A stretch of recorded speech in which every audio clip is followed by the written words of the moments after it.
Hello, BookTube. Well, it's a bleak and barren Sunday here at Hyde Cottage.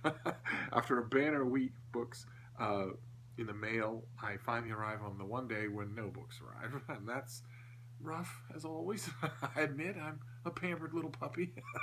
The week was actually better for new book acquisitions, even than was seen on my channel. A lot of books came to me that I either opened off camera or that I didn't get in the mail.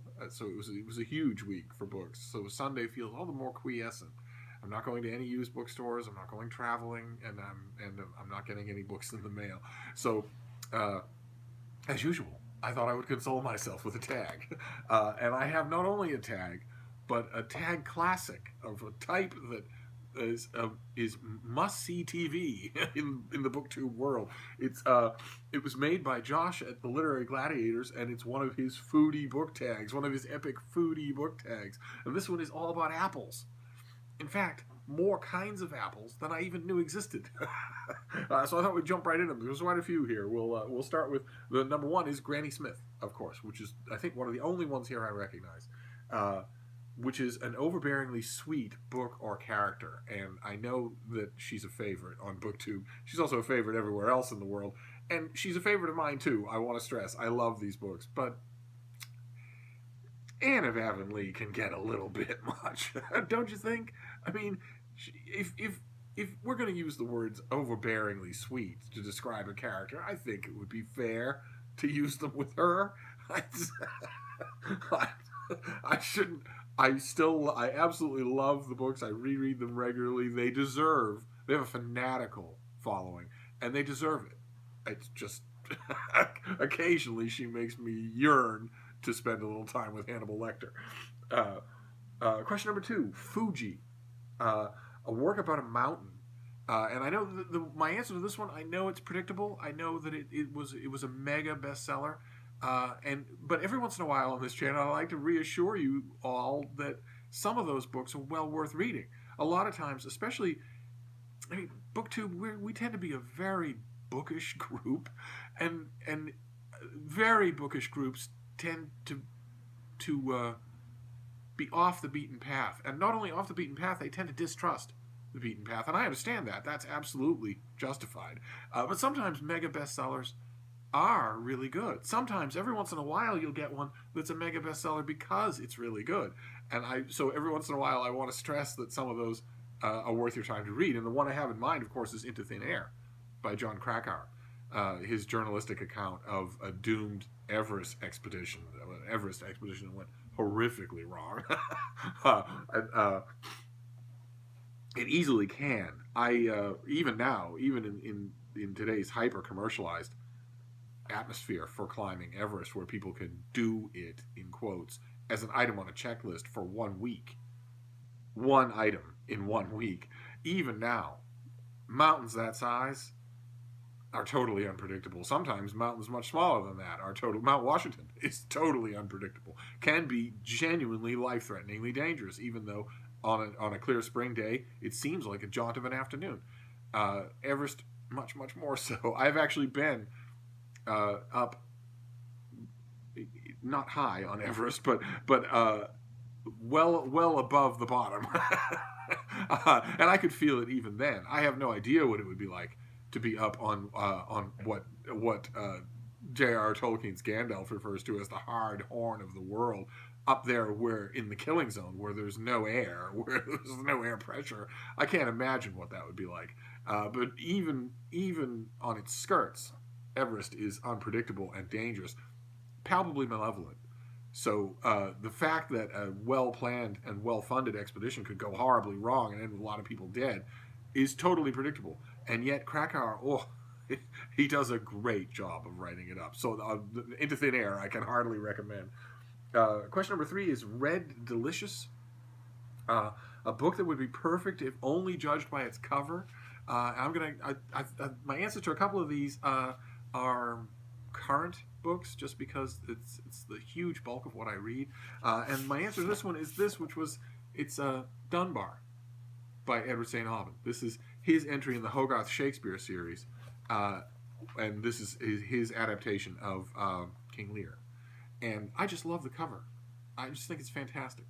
And the implication of the question, would it be perfect if judged only by its cover, is that when you go on to read the book, it doesn't live up to the promise of its cover. Excuse me. And unfortunately, I can report that with this book. I was disappointed with it, and I've almost never been disappointed by this author. I think he's fantastic. Excuse me. I think he's fantastic. But something about these Shakespeare pastiches that Hogarth is calling forth among some of the best writers in the world, it's a test that some of them rise to, and some of them just don't get it. They don't understand how to do it, or they phone it in, or maybe I'm just spoiled by Hagseed, which was an entry in this series and was incredibly good. Maybe I don't know. One way or another, this book did not live up to the promise of its cover. It was really intelligent, and it was fairly impeccable in terms of craft, because this is a writer who really knows what he's doing. But it doesn't land. It just didn't land, and maybe that's understandable. I mean, when you're talking about doing an adaptation of the most ungovernably, ferociously brilliant play by the greatest playwright in history, maybe that's more than a 200-page pastiche can do. I tend to think not, but you never know. But one way or another, that's my answer to this one. Next one, number 4, is Golden Yellow. I would not eat a yellow apple if my life depended on it. But this is, apparently it's a thing. And the prompt is yellow on the cover, and oh, have I got one. Another contemporary release, but in this case, a home run. That's this. 7 Types of Ambiguity. The seventh function of language by Laurent Binet, who did HHHH a couple of years ago. That was really, really good. I reviewed it and really liked it. It was really effective. There were things about it that confused me. That earlier book, mainly it's being marketed as fiction, but this is 100% fiction. It's about Roland Barthes, the insufferable, malodorous semiologist and French literary critic, who gets hit by a car and dies, and the whole great zany plot twist of the premise is, well, what if it was murder? And called into the case is a hangdog French policeman who doesn't know French literary theory or semiology at all and doesn't want to, thinks all these people are just smelly hippies. And he's teamed up with a young semiologist who is deeply in the world as sort of his interpreter, so that he can at least talk to these people in order to sift through his investigation of possible suspects. And all kinds of figures in the literary criticism era of the era show up, including a priceless, prolonged appearance by Umberto Eco that was worth the price of admission on its own. But to say the least, I was not expecting to like this book. Something in HHHH led me to think this author would go off the rails and start being unbearable, and instead this is the funniest book I've read in 2017 by a long shot. One long, sustained combination of slapstick and intellectual humor in a way that it's just, my hat's off to him. It's an incredible performance. I loved it the first time I read it, and then after a month or two, I kept thinking about it and thought, okay, I have really good memories of that reading experience, but could it really have been that good, or was part of my enjoyment of it surprise? And the only way to determine the answer to that question is to go back and read it again. I encounter this all the time. As you know, if you've watched this channel for any length of time, I do a lot of fairly instant rereading. Not as soon as you finish the last page, but where I will read a new book, whether it's about the Battle of the Somme or a romance novel, or maybe not romance novels, but a new contemporary novel, a long work of fantasy, something like that. I'll read it. I'll take notes on it, think about it, cogitate on it, all that sort of thing. And then a week later, 2 weeks later, a month later, 2 months later, I will feel the need to go back and read it again. And very often it will change the lay of the land. I don't know quite what that is. I I will figure that out at the changing of the year. But I've noticed that, and that's new. That in this to this degree, I think it might just be that my reading tastes have changed so much in the last 5 years that nowadays I actually pretty much live in the world of new releases.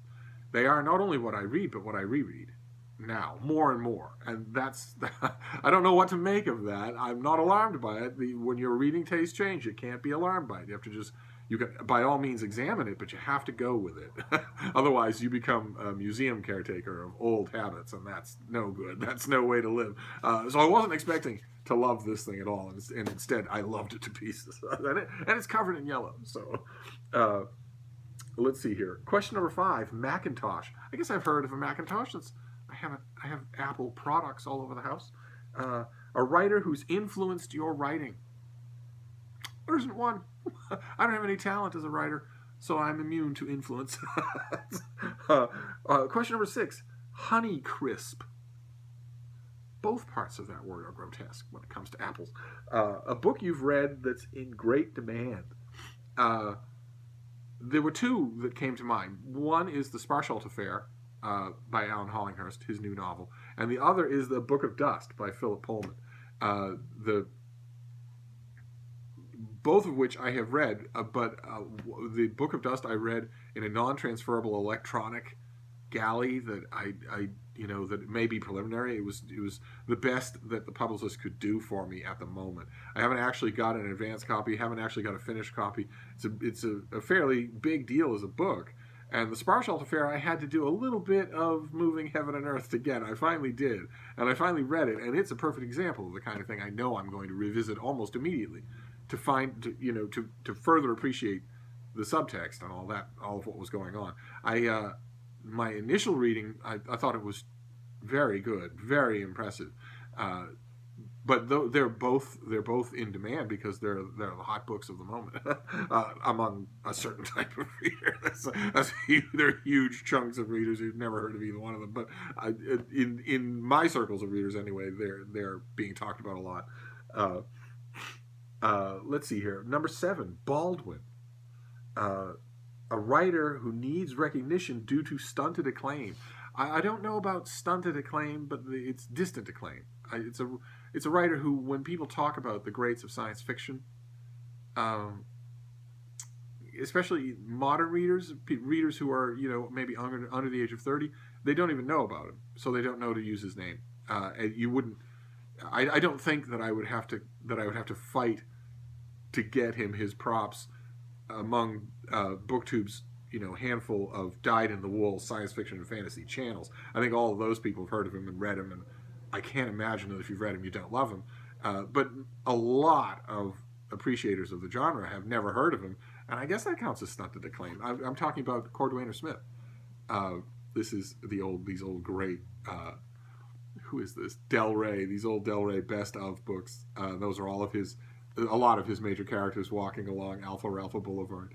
But he's a fantastic writer who began to create an extended universe. The idea of an extended universe literally before Brandon Sanderson was born, and his books are incredible. His short stories are amazing, but you don't hear him talked about in reeled off lists unless you're dealing with a true aficionado of the genre who is also maybe a little older or who has done a lot of backlist reading. And you pretty much have to be a little older to do the backlist reading or even to know where to start because, as I've mentioned on this channel before, science fiction and fantasy cannibalize their young. They're horrible at constantly having before new generations of readers all of the architects that built the genre. They're terrible at doing that. I don't even know off the top of my head if the Foundation trilogy is still in print. I couldn't tell you. Is there currently in print a 1-volume collection of the first 3 Dragon Riders of Dune? Dragon Riders of Dune. Dragon Riders of Pern? I have no idea. Clifford Seamack, is he in print? A.E. Van Vogt? I don't know. Are these? I would be afraid to go into the science fiction section of a big bookstore and look for any of the architects of the genre, except, maybe Fahrenheit 451, something like that. I would be afraid to see what the results would be. Imagine if you are, a super smart 15-year-old, and I don't know any other kind of 15-year-old, and you have decided after reading all around that you really like science fiction. It really gets you. You like it. It thrums that one string that it means it's going to be your favorite genre. But you don't know any readers, and you've never taken a class, of course, in science fiction at 15. So you do what anybody would do. You go to the bookstore, and you look at the shelves. You walk along the shelves. What is that 15-year-old going to see? They're not going to see the science fiction and fantasy equivalent of what they would see if they ran their eyes along the fiction shelf. If they run their eyes along the fiction shelf, they're going to get everything. They're going to see everything all the way from Tale of Genji to the modern era, represented in reprint after reprint after reprint, but not science fiction. So my answer would be Cordwainer Smith, because I worry that his acclaim is stunted. But oh god, that was another rant here. Let's try and move on. Let's try and keep this under 30 minutes. I had to laugh the other day. Sean the Book Maniac, a wonderful booktube channel, and I've just started stalking. And he's been, the other day he made some sort, I think it was a book haul or something like that was 30 minutes long, and he's been sort of serially apologizing for it ever since. Oh my god, it was so long. Oh, we don't want to do that again. Keep signposting this 30-minute long video. I could think when I was watching that, as a lot of my viewers would consider that a holiday. Oh god, we're getting off light today. It's only 30 minutes. But anyway, let's move on here. So we're only halfway done. Number 8 is Empire. There's such a thing as an Empire apple. A work about or set in New York. And I have a few suggestions here. Of course, number 1 is Winter's Tale by Mark Halperin, which, if you haven't read, hie thee hence to a library and read it right away. You're going to fall in love with it, and it's going to be one of those books you love for the rest of your life. So don't let me get in the way. But also, there's a new novel called World of Tomorrow that I really liked. If I remember, I'll put the link to my review down below. It's operatic, and it's fairly self-aware. So it's a story of immigrants, and it's a story of a brassy, Prohibition era New York that isn't anything like the modern day, but the energy in it is really good. I really liked it. And as far as nonfiction goes, there's the new book by Mike Wallace, Greater Gotham, which is only about 20 years in the history of Manhattan as it became a world power, as it moved onto the modern stage of the 20th century. It takes you through the city as it's building into a megalopolis, the city as it's extending its webs into the greater boroughs, and the city, it takes you through World War I, and it drops you off right at the doorstep of the Depression and the modern era. And when I first saw that description, I thought, oh, well, okay. I mean, I loved Gotham, his first book, and so did everybody else, but that sounds like regional history. That sounds way too specific and specified to really engage, and I was totally wrong. It's incredible. He packs it with great anecdotes and fantastic characters and all sorts of details that even if you're a fan of New York history, you won't know. It's a huge book, but Greater Gotham is just fantastic. Let's see here. Number 9 is Gala, a work that fits under many genres. Could not think of an answer to this question. I'm sure there are some, but it's everything that I thought of. I pondered on it for hours, and I thought, every single answer that's coming up feels like a genre to me, one genre. So I'll pass on this one. I hate passing on questions and tags, but we'll do it for this time. Then number 10 is Ambrosia, a long work that's easy to follow. And a lot of things came to mind here. The first thing that came to mind was the Tale of the Heike. And I thought, are you daft? It's not easy to follow. The Tale of the Heike isn't easy to follow unless you've read it 10 times like a freak. But then I thought, there is a really long, absolutely canonical novel that is completely easy to follow, and that's Anna Karenina. People might think, if they put their toe into War and Peace first, they might think, oh no, there's no way that I'm going to read a gigantic doorstop of Tolstoy. I would need a lifetime to do it. And that is a partially justified reaction to War and Peace, because War and Peace has literally a cast of thousands, and the narrative shifts prismatically between them all, and it's an unbelievable feat.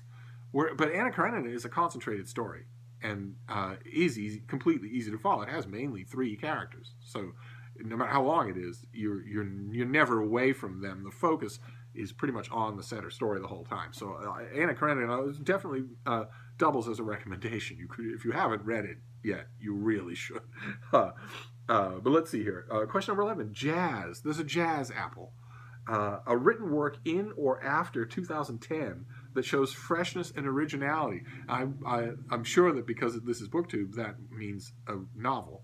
But I picked a novel and a work of nonfiction just to balance things. And the novel is The Unnamed by Joshua Ferris, which is a novel that I've praised on this channel before.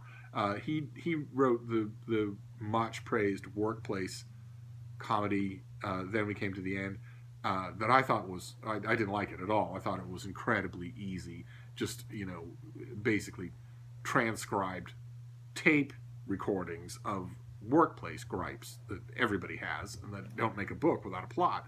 But The Unnamed is weird. It's a weird, ambitious book. It struck the daylights out of me when I first read it, because I went in with knives drawn for the author. Instead, I was blown away. And I've read it twice since then, and I still don't completely understand it. I think it's amazing, just amazing.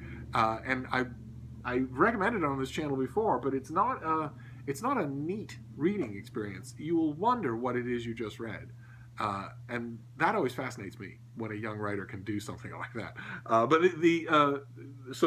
that fits under a work written in 2010. That shows freshness and originality. It certainly did for me. And in 2010, there was another book that showed freshness and originality in nonfiction, and it too I went into with knives drawn. I thought, okay, well, no matter what I get here, I'm not going to get freshness.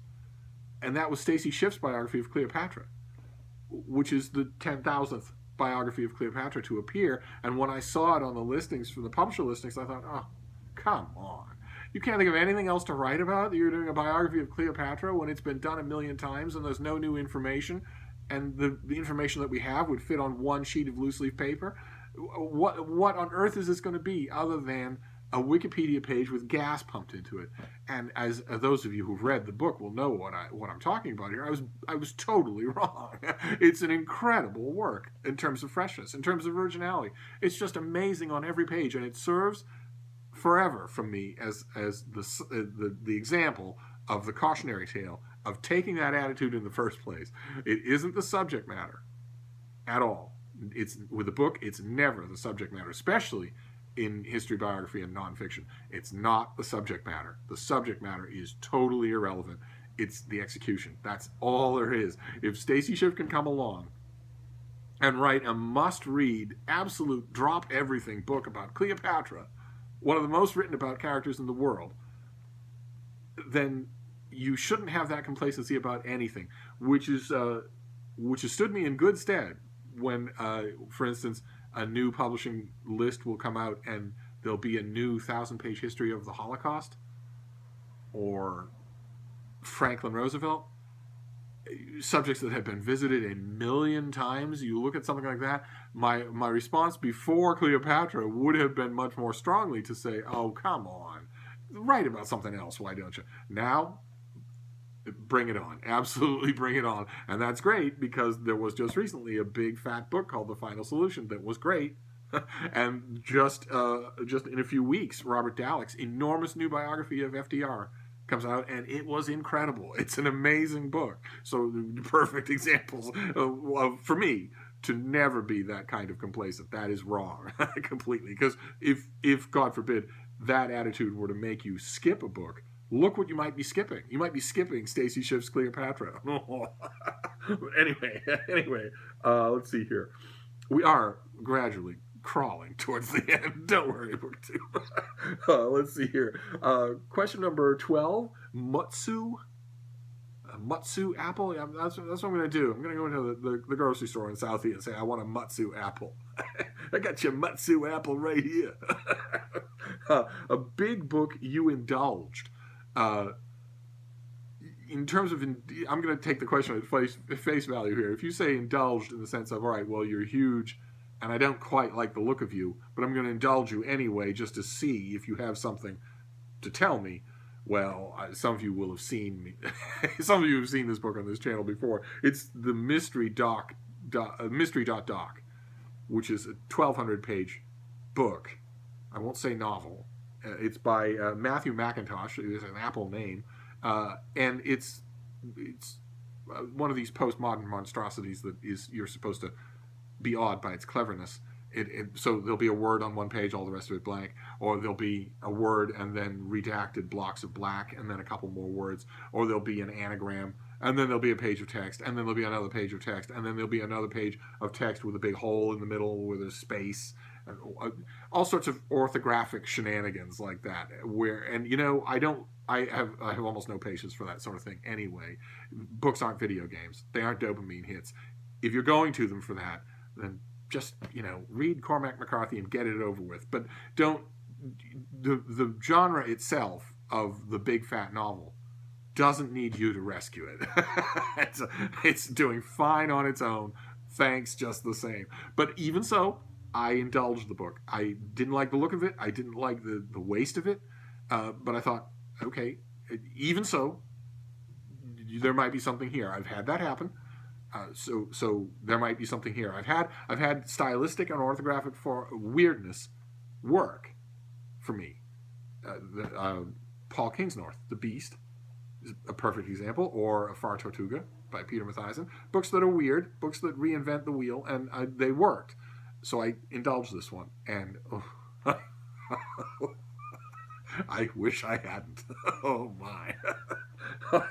Anyway, there's only about an hour's reading in the thing. No matter how intimidating it looks at the size it's in, it's only about an hour's worth of reading, and it's an hour I'll never get back.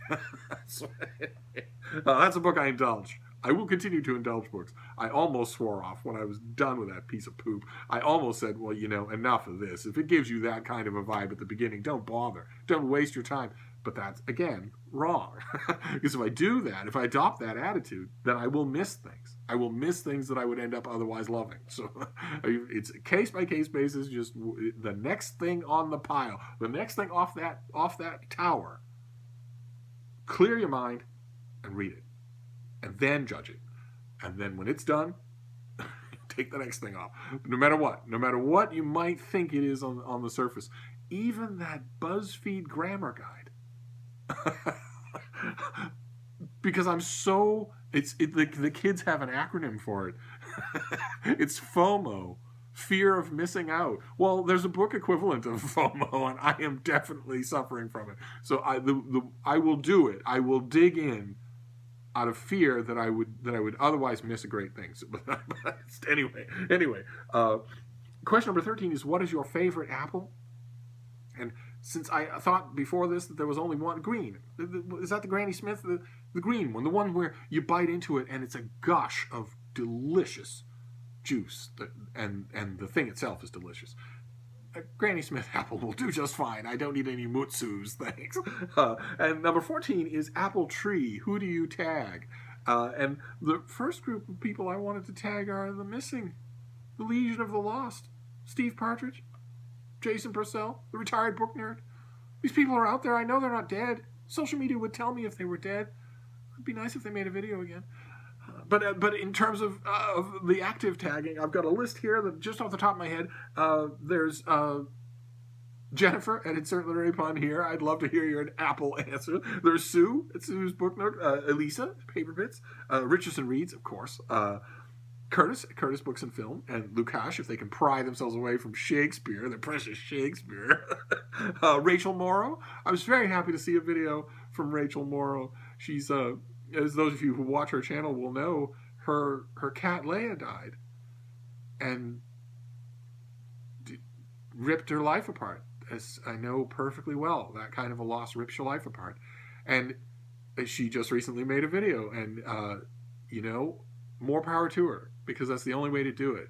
In the video, she kind of sort of mocks the idea of just moving forward. And I agree. When you're in the blackest part of grief, it seems like a stupid idea. You got to move forward. But it's wise. It's wise. It's the only way. So I was happy to see that. So now you can talk about apples. And Britta, of course. Do they have apples in Germany? Oh, and of course my two new stocking sensations, Peg and Sean the Bookmaniac, the aforementioned Sean the Bookmaniac, who will notice, I'm sure, that this video has reached 30 minutes, and I'm not apologizing. You knew that when you married me. Anyway, I'm gonna stop for now. I'll do my best to upload this, and I'll be back soon. Thank you, BookTube.